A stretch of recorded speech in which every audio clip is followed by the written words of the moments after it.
real tough commute into work today. Oh. Two hands on the wheel, Brian. Oh, we were joking about it yesterday. I mean, I tell you, the drop-off for school this morning was not fun, and this ride into work was not fun either. No, not fun, but it really depends on where you are, because if you're on the other side of the lake in Plattsburgh, you're thinking, what are you talking about? It's a perfectly fine day out there, just a couple of snowflakes. And most of us are not seeing the snow. Travel is just fine. The Adirondack Northway, I-87, just nice and clear. And I-91, for the most part, is looking good. But I-89, that's where things start to change. Not so much in Hartford. Roads are clear there. A couple of flakes in Bethel and Brookfield. But once you get closer to the Green Mountain Spine, take a look at that. Between Waterbury and Williston, some real slowdowns there. The snow is coming down at a pretty good clip in eastern Chittenden County. If you head north of Burlington, you're also fine. The snow has pretty much come to an end close to the shore of Lake Champlain. And here's the big setup. We've got this low pressure system in the Canadian Maritimes. That's been spinning there since Tuesday, and it's just been pinwheeling this moisture from the northeast. But that's why it's been such a hard forecast, because it's not like we're talking about a wall of snow, an organized area. It's just these random areas of moisture that occasionally come down and back up into the Champlain Valley. Good news is high pressure is moving in for tomorrow. That means we see a much drier day. And right now the snow's wrapping up for most of us, but take a look at this. You see this little stubborn area of blue? That's where the moisture is backing up into the Champlain Valley. What do we mean by that? Well, there's a temperature inversion just below the mountain summits. Think of that as a lid.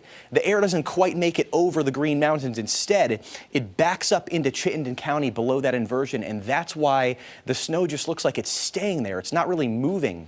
That back edge is trying to come through Burlington, but I would expect, if you're seeing snow right now, expect it for the next several hours, especially in places like Jericho, Underhill, Heinsberg, anywhere close to the northern Green Mountains. You see the snow is still there through 10 or 11 o'clock, and then by tomorrow morning, things start to really improve. So I don't expect any travel problems tomorrow. It'll be a much nicer day. The wind is much lighter, but just know the clouds may be very stubborn in parts of northern New York and northern Vermont.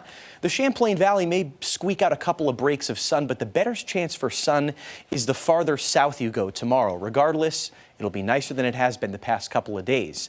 Then we look ahead to Saturday, and here comes that round of light snow. This is a widespread event, so just about everybody gets in on this, and the snow will linger through most of the day on Saturday. I would expect some slippery conditions with that, and then by the time we get to Sunday, that's the pick of the weekend. Again, clouds may be stubborn in northern areas on Sunday, but we're expecting very light winds and temperatures back in the mid to upper 20s. That'll feel balmy compared to what we've seen. So here's how much snow we're thinking. Again, it's not a big event, but if you didn't see snow this week, you likely will see at least an inch or two from this event here. You see in the white shading, it's mainly a dusting to 2 inches from Saranac Lake up to Ellenberg, down towards Scroon Lake. But this blue shading here, that includes the Champlain Valley down into the Green Mountains, that's where we could see some isolated totals of 3 or 4 inches. Not everybody's going to see that. That's why we have 2 inches plus. But that would be the area that we're watching for some slightly higher totals, especially as you head down into southern Vermont. I mean, this is going to be another fluffy snow. So I would lean perhaps on the higher side of some of these numbers as we get into Saturday. Just enough to freshen up the landscape again. And then, as I mentioned, Sunday is looking much better, and temperatures are moderating through this time. So not only do we have lighter wind, but we may pop to near freezing. On Monday, high temperature of 32 in the Champlain Valley. Then we're thinking another round of snow showers comes in Tuesday into Wednesday, and that'll knock us back into the teens for high temperatures. So another cold spell as we head into the later part of next week. Not a lot of cold, though, in the forecast. You see we're back to 30 by day 10 there. That would be the following weekend, and still not seeing any big storm threats in sight for now.